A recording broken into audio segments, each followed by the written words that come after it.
Ready to turn your everyday snapshots into mind-bending AI art?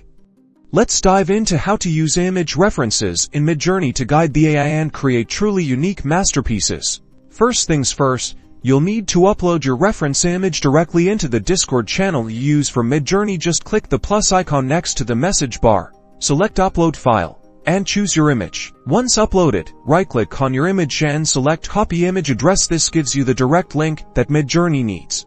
Now, type Imagine in the prompt box, paste the image address you just copied, then add a space. This tells Midjourney to use your image as a reference.